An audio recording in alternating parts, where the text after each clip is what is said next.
Tiempo de recibir en este estudio al coronel Renato González, director del ISPOL, Instituto de Seguridad Social de la Policía Nacional, a quien le agradecemos por atender esta invitación. Estimado coronel, gracias por estar en este estudio. ¿Cómo está? Muy buenos días. Buenos días, Jorge, y un saludo cordial a todos quienes nos escuchan a nivel nacional e internacional. Lo hemos invitado, mi estimado coronel, para hablar en principio de buenas noticias y tiene que ver con la recuperación de una parte de los recursos que estafaron al ISPOL y que suma alrededor de 950 millones de dólares de estafa. De esto se ha ido recuperando poco a poco, muchos dicen a cuentagota, pero se recupera algo. En estos últimos días se ha recuperado un rubro importante. ¿Qué rubro se recupera? ¿Cómo se recupera? ¿Y gracias a qué? Por favor. Nosotros siempre fuimos claros en decir que esta iba a ser una lucha larga y tortuosa, porque además el atraco no es que se ejecutó en una sola operación financiera, sino fueron varios segmentos y temporalmente lo hemos logrado ubicar entre el 2013 al 2019.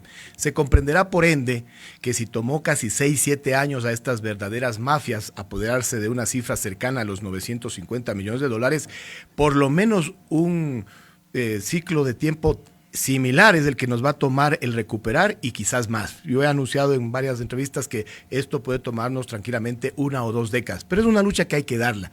Sin embargo, pese a esas críticas de detractores gratuitos que siempre surgen, de los negativistas también, de personas que nunca han hecho nada en su vida y que critican a las personas que algo queremos hacer, los resultados están ahí. Mire que cuando nos hicimos cargo del ISPOL, pensaban que éramos ilusos al decir que en menos de unos 2 a 3 años se podría recuperar de 300 a 500 millones de dólares. Bueno, hoy les podemos demostrar que en las cuentas del ISPOL ya han ingresado 368 millones de dólares a la fecha. Y eso no es cosa menor.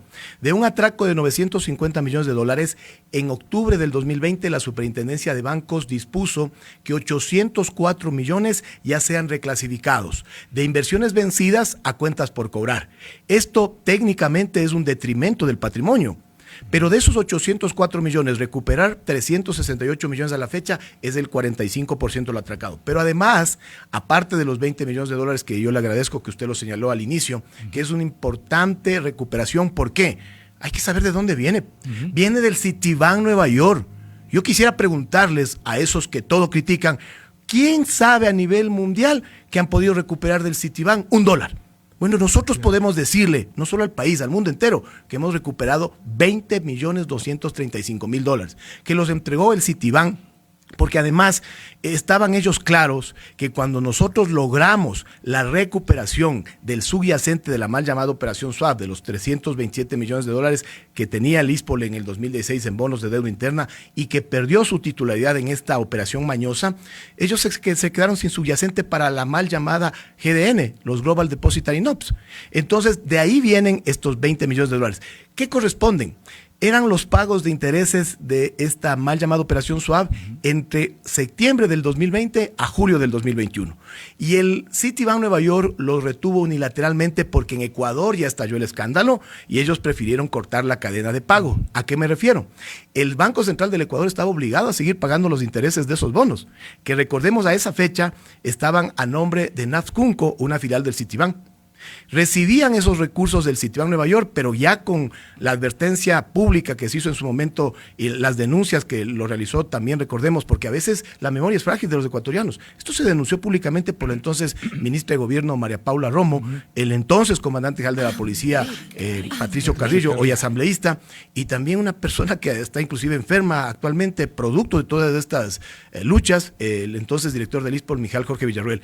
Ahí el Citibank Nueva York decide retener esos pagos unilateralmente y varias veces nosotros habíamos insistido que se devuelvan esos recursos que le pertenecen al ISPOL, que somos los legítimos propietarios, situación que finalmente se cumplió el día viernes. A propósito del general Patricio Carrillo, que hoy es asambleísta, recibía sus cartas credenciales como asambleísta y él entre sus propuestas habló precisamente de recuperar esos dineros para el ISPOL. ¿Qué significa esto para ustedes, que el general Carrillo esté en la asamblea y qué viabilidad le puede dar desde la asamblea? Una señal de esperanza y no hay que menospreciar el poder que puede tener la asamblea. Además, recordemos algo. Siempre nosotros hemos dicho que el caso ISPOL es un claro ejemplo de crimen organizado político y el factor político lo ponemos en el centro económico transnacional. Esta recuperación que se ha logrado hasta el momento, los 368 millones de dólares, y está pendiente también, ojalá en el primer trimestre del 2024 ya puedan ingresar a nuestras arcas 72 millones de dólares que están en el National Safra Bank y que hemos presentado los escritos. Se ha recuperado por varias gestiones, incluidas las actividades profesionales de nuestros abogados, pero hay que ser claros, si no hubiéramos contado con el apoyo político de la administración gubernamental que está por terminar, específicamente el señor Guillermo Lasso, no podríamos presentar estos resultados. Por eso es que es importante lo que usted manifiesta, Jorge, sin inmiscuirme en la arena política, pero considerando lo que les acabo de explicar, el contexto en que se desenvuelve el caso ISPOL, tenemos que estar atentos al desenvolvimiento de las alianzas políticas. Si el ministro, entonces ministro, ahora asambleísta, Patricio Carrillo, con satisfacción yo vi que en un comunicado de Construye manifiestan que uno de sus objetivos de gestión va a ser continuar en la recuperación del ISPOL, hay que agradecerle, hay que reconocer el compromiso y ojalá se sumen más esfuerzos en ese sentido. Pero usted dice, mi querido coronel, que había un apoyo del presidente de la República, es un peso muy fuerte, es la primera autoridad del país, hablando del señor Guillermo Lasso ahora. Así es. Pero entrará el señor Daniel Noboa, ¿tendrán acercamiento a través del doctor general Carrillo para ese tema, el apoyo? A ver, eso es otra cosa. Recordemos que Miguel Carrillo viene de Construye. Ajá. El señor Daniel Noboa Sin es de ADN. Pero hay aprovecho diálogos la oportunidad que se acercan a acuerdos. Bueno, eso no me compete a mí conocer cómo se den esas conversaciones, esos acuerdos, pero yo lo que sí puedo hacer es aprovechar estos canales para públicamente invitar al equipo de asesores del presidente electo, comprendiendo que ya han pasado esa fase inicial del relevo presidencial. Estimo yo que es oportuno que puedan acercarse al ISPOL, que les informemos los detalles y más bien yo aprovecho, yo estoy expectante pero también a la vez optimista de que el señor presidente electo Daniel Noboa continúe con esta senda de recuperación. Si hemos recuperado el 45%, bueno, vamos por el 55% que nos falta, pero eso hay que ser claros. El caso ISPOL tiene una faceta administrativa como tal, tiene una faceta judicial, una faceta extrajudicial, una faceta política, y yo no descarto si en un momento determinado hay que llegar a una faceta diplomática. Pero, coronel, lo más importante es y lo más difícil sortear es la faceta jurídica, judicial, porque en nuestro país, en ese nivel, poco, nada se ha hecho, cuando en Estados Unidos ya tienen mi formación más adelantada que nosotros. No solo eso, el sistema de justicia ecuatoriano, Jorge, le está debiendo al ISPOL una deuda inmensa. ¿Y por qué le digo esto? En Estados Unidos, Luis Álvarez Villamar, exgerente de operaciones del Decevale, y John Luzuriaga, el exdirector de riesgos del ISPOL, son autores confesos de haber recibido sobornos del señor Jorge Chérez Miño. En el Ecuador no hay un solo sentenciado en aproximadamente 20 casos que se han abierto. El proceso que más se ha adelantado es el juzgamiento del tema del Corecuagrán, donde está siendo juzgado ya el señor Alejandro Paulson Tauma, que es un mando medio. Los peces gordos como Gadi Van Gonstein o Enrique Huerta están en Estados Unidos. El señor Enrique Wilson Asine está en España. Pero no solo eso, Jorge Chérez está en México. ¿Sabe a qué extremos llegamos, estimado Jorge? Hoy tendría que reinstalarse la audiencia de evaluación y preparatoria de juicio del tema peculado por 216 millones de dólares en la supuesta compra de bonos con pacto de retroventa.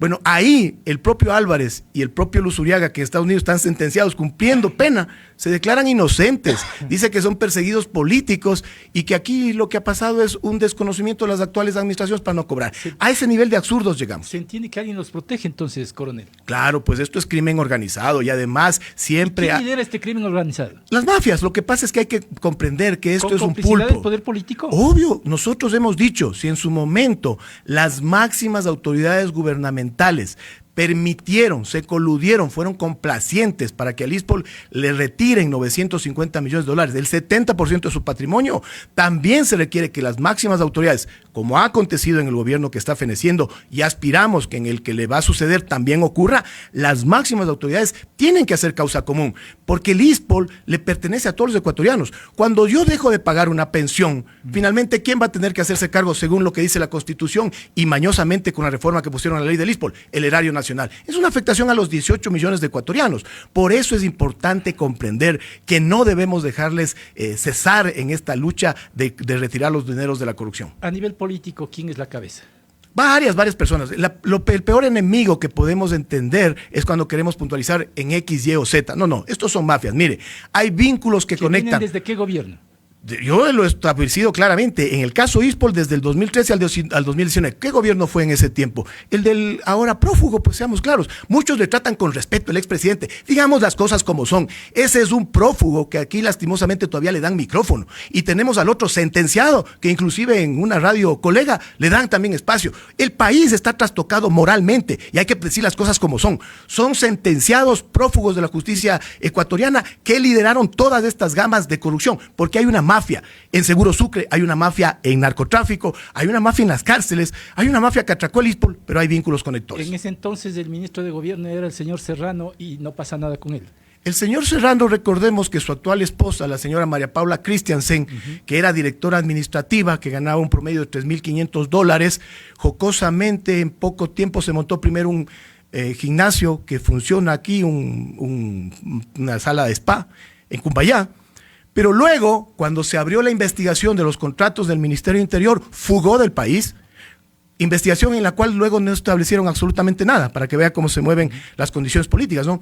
Pero que en la asistencia penal internacional, Jorge, no lo dice Renato González, la investigación norteamericana mandan los cheques que Jorge Cherres Miño le traspasó a la señora María Paula Christiansen a pocos meses de haber salido del país. ¿Sabe quién presentó eso en la Asamblea Nacional? Una persona que fue asesinada hace pocas cuadras de aquí. El entonces asambleísta Fernando Villavicencio. Así de claro. Pero no pasa nada en este país, ¿qué hacemos? Luchar, seguir luchando. Lo peor que podemos hacer es caer en ese juego que nos quieren presentar las mafias en el paradigma de que la corrupción es invencible. No. Aquí tenemos en el caso ISPOL un ejemplo no solo nacional, internacional, de que la corrupción sí puede ser vencida. Le doy un dato. El ex secretario de Lucha Anticorrupción, Luis Verde Soto, lo recordamos, claro. Él manifestaba que la estadística internacional de recuperación de la corrupción no superan el 5 o el 10%. Bueno, aquí está un ejemplo, el 45% ya en las cuentas del ISPOL. Y ojalá con estos $72 millones que seguiremos en la lucha, podamos hablar de un 55%. Y hay otros valores que deberíamos seguir recuperando, pero siempre contando, una vez más lo reitero, con el apoyo político. Si no hay apoyo político, podríamos hacer gestiones judiciales, extrajudiciales, pero no se ve esa cobertura que se requiere. Ahora, coronel, si bien es cierto, se ha rebasado inclusive, ¿no? Usted hablaba, vamos a recuperar 300, 400 millones y que ya están prácticamente en las arcas del ISPOL, pero y el restante, ese porcentaje que sigue siendo elevado, ¿no? Para los intereses de los policías, de los ex policías, ¿cuáles son las reales probabilidades o en qué tiempo también decirles, miren, vamos a esperar y vamos a recuperar como ya lo han cumplido en la primera etapa? Yo no quiero generar falsas expectativas, son recursos que hay que perseguirlos ya inclusive con inteligencia. Me refiero no a inteligencia desde el campo de vista intelectual, sino inteligencia desde lo que son las operaciones de inteligencia, ¿no? En virtud de eso hay que comprender que la corrupción normalmente dispone de estos recursos y los transporta a otros activos, y también hay recursos que ya se los gastaron en farras, en spa, en viajes, en corrupción en general. Pero sí hay posibilidades de seguir recuperando. Le doy un claro ejemplo. Mire, los $216 millones que están siendo juzgados en el caso peculado por bonos con pacto de recompra, bueno, el señor Cherres insiste que él sí tiene los bonos de deuda externa. El problema es que el ISPOL no tiene en control esos bonos.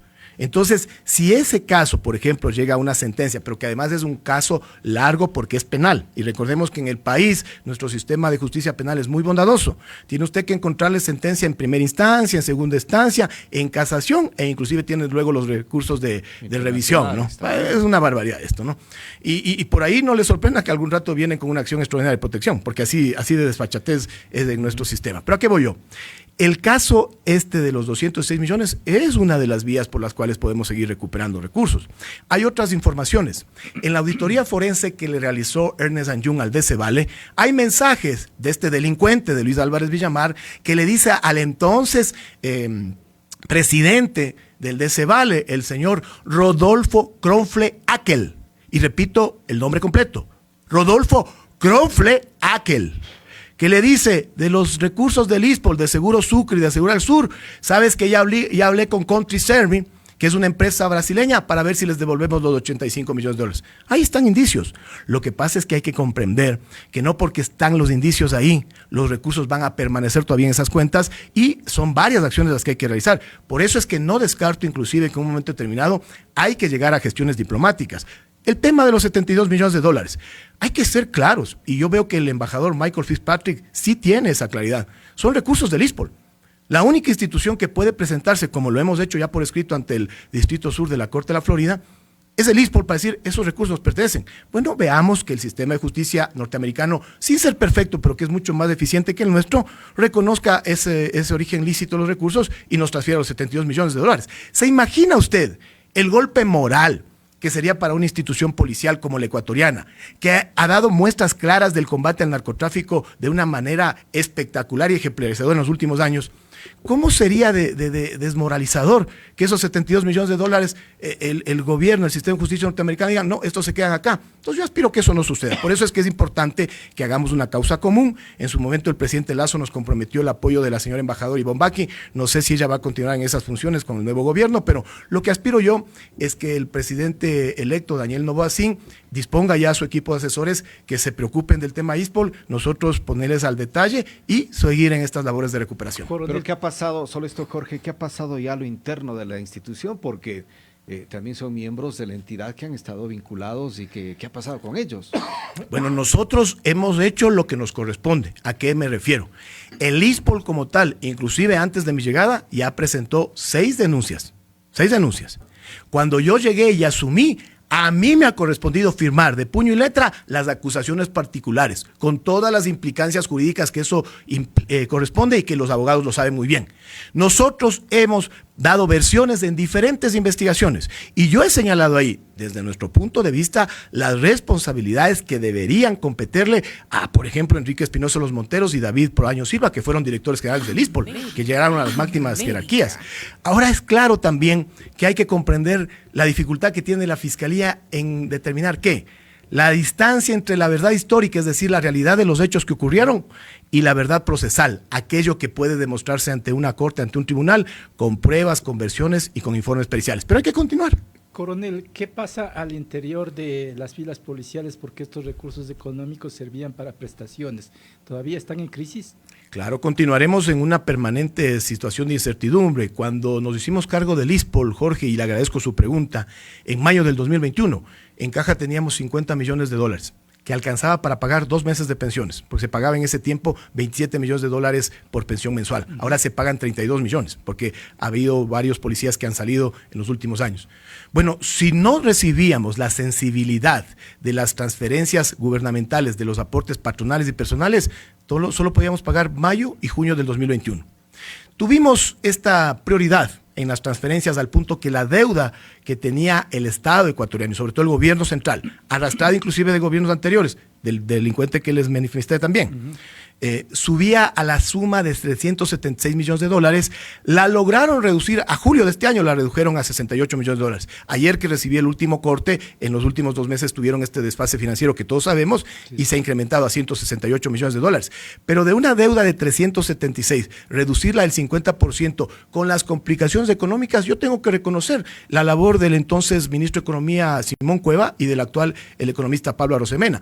Pero no solo eso, ¿cuáles fueron las afectaciones? Se suspendieron los créditos, estaban en riesgo el pago de pensiones y también se retrasaron pagos a las clínicas de convenio porque no habían los recursos para pagar la salud de nuestros policías. Por eso es que emprendimos varias acciones en diferentes frentes, hemos paulatinamente recuperado el prestigio de pago, ya nos ha permitido esto firmar 117 convenios de salud a nivel nacional en 22 provincias, pero además nunca, y escúcheme bien Jorge, y los policías en servicio pasivo lo saben, nunca les hemos fallado en el pago de pensiones. Si no es el día 29, el 30 o el 31 de cada mes en los que corresponde, hemos pagado oportunamente. Sin embargo, nos faltan 600 millones de dólares.